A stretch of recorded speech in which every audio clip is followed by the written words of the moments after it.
continuidade, então, ao nosso projeto de leitura literária da Bíblia.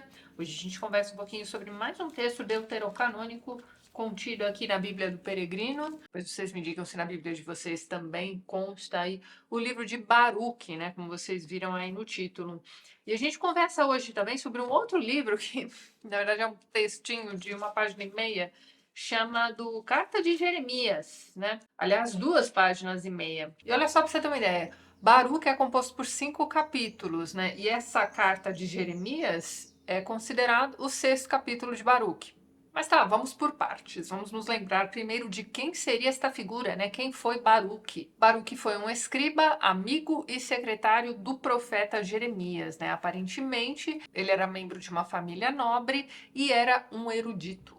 Né, o fato dele ser um escriba já diz muita coisa pra gente, como por exemplo o fato de que a educação dele foi bastante primorosa, então talvez por conta disso mesmo já se considere, né, Jeremias um erudito e membro de família no mínimo abastada, certo? Bom, como secretário de Jeremias, teria sido ele mesmo quem colocou no papel as profecias, né, do profeta. Este é mais um livro deuterocanônico, mesmo porque, pessoal, não existe registro de que ele, né, não existe evidências de que ele tenha sido realmente escrito pelo próprio Baruque. Então, olha só, ele foi um escriba, ele foi muito importante, né, para toda a concepção aqui do Antigo Testamento, mesmo porque foi ele quem colocou no papel as profecias de Jeremias. Não fosse por ele, né, essas profecias de Jeremias teriam se perdido aí ao longo do tempo. Por mais que as pessoas tentassem contar, né, passar esse conhecimento, né, de forma oral para os seus amigos e familiares, a qualquer momento, né, você não tem nenhum tipo de garantia, né, de que aquilo ficaria para a posteridade. Quando você escreve alguma coisa, registra por escrito, existe uma chance maior disso ficar para a posteridade. Não é garantia nenhuma, né? E aparentemente, o livro de Baruque também foi encontrado lá nos escritos do Mar Morto, em meio àqueles pergaminhos todos, estava lá o livro de Baruque, enfim. Como não há evidência de que ele tenha sido realmente um escritor, muito menos um profeta ele também, né? Então, olha só para você ter uma ideia, existem outros livros que são atribuídos a Baruque também. Não só o livro de Baruque, sobre o qual a gente conversa hoje. Tem também um livro apocalíptico, que o pessoal atribui a Baruque. Só para você ter uma ideia de que esta era uma figura realmente bastante importante. Provavelmente porque os livros de Jeremias, né, tanto Jeremias quanto Lamentações, eram livros bastante difundidos. E bem, dentre os estudiosos, existe um pessoal que vai dizer que o livro de Baruque, na verdade, foi escrito entre os anos 150 e 100 a.C.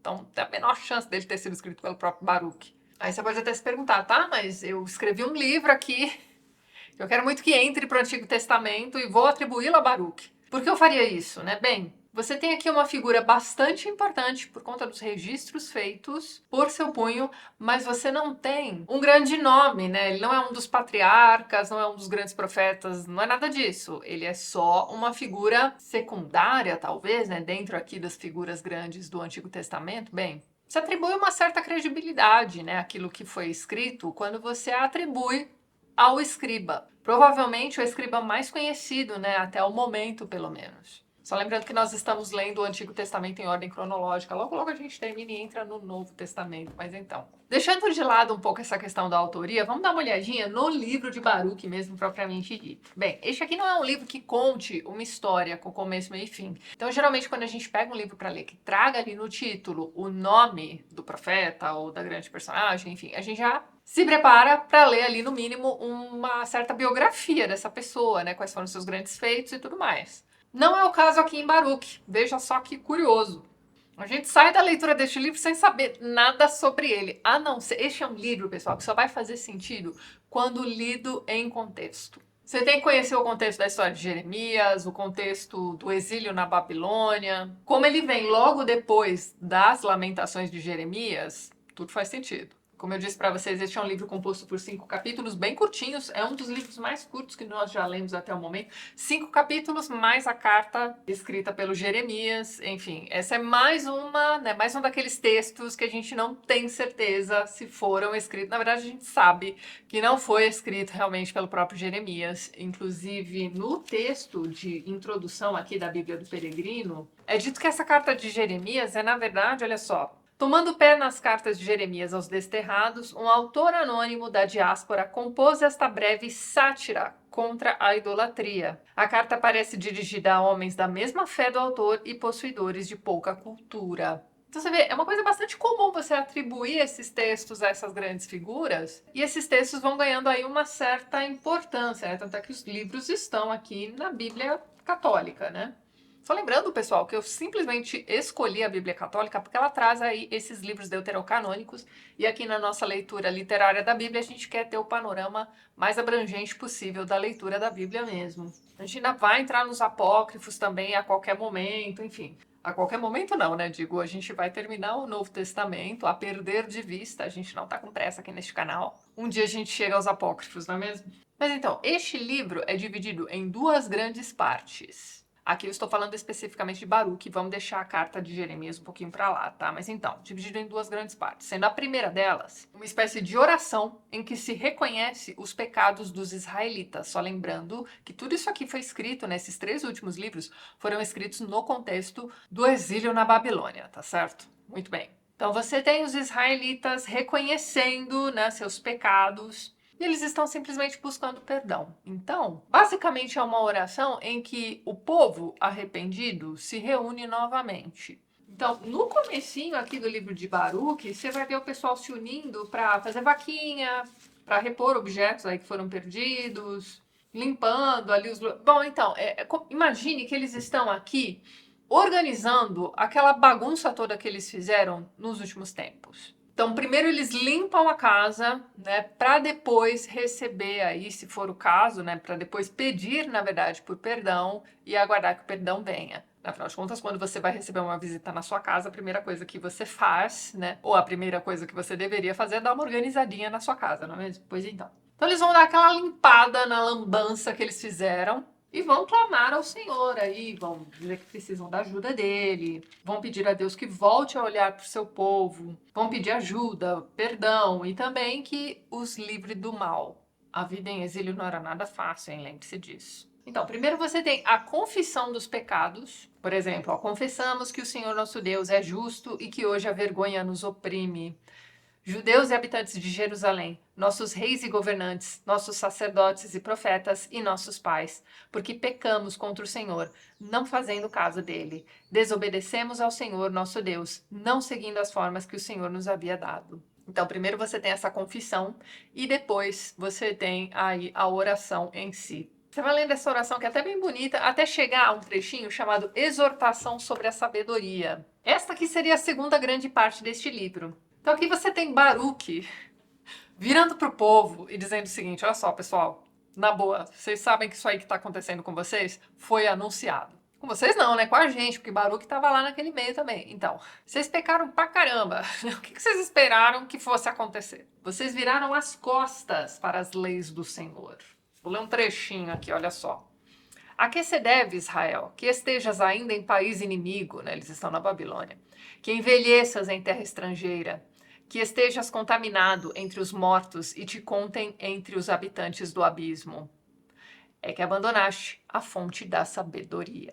Então você vê, aqui neste livro é lembrado, né, o fato de que o exílio na Babilônia nada mais é do que uma punição justa de Deus para com o povo que pecou contra as suas leis.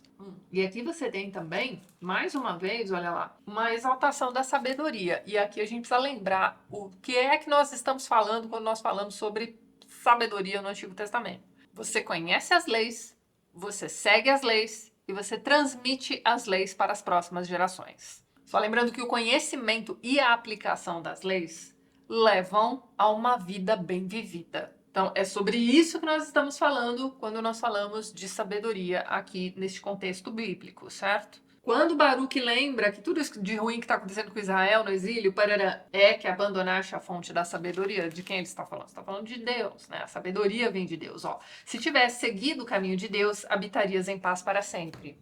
Não é que ele esteja dizendo, olha só, bem feito aí para vocês. Mas ele está só observando o que a gente já vem conversando nos últimos tempos aqui nesses vídeos, né? Que é aquela coisa de que, olha, todo mundo sabe o que acontece quando a ira divina vem. Então, por que deixar Deus irado, né? Vamos seguir aí, né, as leis de Moisés e pronto. Mas não, os caras não conseguem. Bom, na sequência, a gente tem meio que um trecho motivacional, digamos assim, né? Nós temos Baruque, né, depois de ter mordido, dando um assoprinho, né? Nós temos ali um trecho chamado Restauração de Jerusalém. E aí ele tenta dar uma animada no povo, olha lá. Ânimo, povo meu, que trazes o nome de Israel. Eles nos venderam aos gentios, mas não para ser desaniquilados. Por causa da cólera de Deus contra vós, eles vos entregaram a vossos inimigos. Porque irritastes vosso Criador, sacrificando a demônios e não a Deus. Vós vos esquecestes do Senhor eterno, que vos havia criado, e afligistes Jerusalém, que vos sustentou. Então, assim, é um texto motivacional, mas ele tá dizendo, olha só, vocês pecaram pra caramba. Baruque aqui, ou seja lá quem foi que escreveu esse texto, vai cutucar o povo de Israel aqui o tempo todinho. Porque, olha só, não sei vocês, mas é muito comum a gente ver por aí pessoas que fazem uma grande cagada e aí recebem algum tipo de castigo, sei lá, a vida tem dessas coisas, né? Você faz uma besteira aqui, ninguém te pega, tá tudo jóia, mas um belo dia vão te pegar.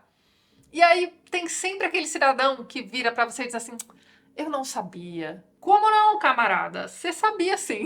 Não é aquela coisa, né? De repente, se eu me fizer de vítima, alguém cai. Então você tem Baruque aqui dizendo, olha só comigo, isso não vai adiantar. Vocês sabem, eu sei, todo mundo aqui sabe o que vocês fizeram, tá? Então agora engole esse choro. Mas aí depois ele vem, né, e diz assim, ó. O Eterno lhe enviará um fogo que arderá muitos dias e nela habitarão por longos anos os demônios. Olha para o Oriente, Jerusalém. Contempla a felicidade que Deus te envia. Já chegam alegres os filhos que viste partir, reunidos pela palavra do Santo Deus. Reunidos pela palavra do Santo no Oriente e no Ocidente. Já chegam alegres e dando glória a Deus. Jerusalém, despoja-te da veste de luto e aflição e veste para sempre as galas da glória que Deus te dá. Nós temos o fim do exílio, nanana, e lá no final você tem isso aqui, ó. Porque Deus guiará Israel com alegria para a luz de sua glória, com sua justiça e sua misericórdia. Então é isso. Tá ruim, talvez piore um pouco, talvez Deus mande aí um fogo eterno aí, enfim. Afinal de contas, nada é tão ruim que não possa piorar. Mas, olha só, isso aí vai passar. E essa questão da certeza do isso aí também vai passar pode ser atribuída ao fato de que Baruque também era um profeta, mas quando você põe a mão na consciência e percebe que este livro foi escrito entre 150 e 100 a.C., ou seja, um tempo bem posterior ao exílio da Babilônia, né? Você vai chegar à conclusão de que alguém escreveu por Baruque aqui, né? E essa pessoa já sabe que bênçãos vieram depois do exílio. Tudo vai de acordo com como você vai ler estes textos, né? Como você vai receber estes textos. E aí, na sequência, a gente tem o 6º capítulo do livro de Baruque, que também é considerado um livro separadinho, também deuterocanônico, chamado Carta de Jeremias. Gente, eu sinceramente não vi como sátira, mas talvez eu esteja entendendo a palavra sátira de um jeito diferente. Vamos checar o dicionário? A sátira é uma técnica literária ou artística que ridiculariza um determinado tema, geralmente como forma de intervenção política ou outra, com o objetivo de provocar ou evitar uma mudança. Então, talvez a gente tenha aqui realmente um autor querendo provocar uma mudança, certo? Bem, no iniciozinho você tem a apresentação da carta, né, como de costume, ó, carta de Jeremias aos desterrados, né, o pessoal que está lá exilado na Babilônia, conduzidos à Babilônia pelo rei da Babilônia, na qual lhes comunica o que Deus lhe recomendou. Perceba a repetição da palavra Babilônia aqui, hein? Pois muito bem. Por causa de vossos pecados contra Deus, Nabucodonosor da Babilônia vos conduzirá desterrados para a Babilônia. Chegando à Babilônia, olha só, passareis aí muito tempo, longos anos, umas 7 gerações. Depois vos tirarei dali em paz. Durante esse tempo vereis na Babilônia levados nos ombros deuses de prata, ouro e madeira. Então, assim, é uma carta em que ele vai contar o que vai acontecer com as pessoas que vão chegar à Babilônia. Você vai vendo que os verbos estão todos no futuro, então este seria um Jeremias, né, colocando em formato de carta essas profecias dele, tudo que ele viu que vai acontecer com o povo.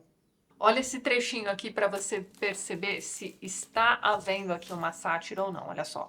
Os sacerdotes vendem as vítimas de seus sacrifícios para se aproveitarem, e da mesma forma suas mulheres as temperam, sem dar a pobres e necessitados. Esses sacrifícios são tocados por mulheres que pariram ou que estão em suas regras, ou seja, menstruadas, né? Bem, portanto, sabendo que não são deuses, não tenhais medo deles. Vamos ler mais um trechinho aqui, ó. O sol, a lua e as estrelas brilham e obedecem quando são encarregados de suas tarefas. Quando aparece o raio, é bem visível. O próprio vento sopra em qualquer região. As nuvens obedecem logo quando Deus as envia por todo o mundo habitado. Então ele vai falando sobre como, né, tudo no universo obedece às leis de Deus, menos o seu povo. Então, existe sim um certo gracejo na forma como Jeremias, entre aspas, está falando com o seu povo aqui. Olha a conclusão, ó. Vale mais o homem honrado que não tem ídolos, pois a vergonha deles não os atingirá. É aquela coisa, né, de você não poder fazer ídolos de madeira, de ouro, de seja lá o que for, né, enfim. Mas é isso, pessoal. O que se diz a respeito desses pergaminhos, né, que formam o livro de Baruque e a carta de Jeremias é o seguinte: aparentemente você pode entender que esses livros foram encontrados juntinhos, né, com um elástico em volta. Já tinha elástico naquela época? Provavelmente não. Enfim, um barbante, tá? Então, esses 3 pergaminhos, da primeira e da segunda parte de Baruque, mais a carta de Jeremias, estavam juntinhos. Por isso, é sugerido que esses 2 livros sejam lidos como uma unidade. Bom, pessoal, me parece que essa fase Jeremias, exílio na Babilônia, é encerrada aqui no Antigo Testamento. O próximo livro que nós leremos será o livro de Ezequiel, é mais um profeta. Este é um livro longo, tá, pessoal? São 48 capítulos, então se eu fosse vocês aí, me organizaria também para ler aí pelo menos 2 capítulos por dia, para chegarmos então à primeira sexta-feira de dezembro com Ezequiel lido para que a gente possa conversar, tá certo? É isso então, eu vou ficando por aqui, mas antes gostaria de mais uma vez agradecer a todos os apoiadores do canal. Vocês estão vendo os nomes deles aqui ao lado e na descrição deste vídeo você também encontra os links para os perfis literários do pessoal que apoia a TLT e que também produz conteúdo sobre livros aqui no YouTube e no Instagram. Caso você queira se tornar um apoiador do canal, já deixo aqui meu muito obrigada de coração. Dê uma olhadinha no primeiro link que eu vou deixar na descrição deste vídeo. E é isso então. A gente se vê nos próximos vídeos do canal. Um beijo grande e até mais.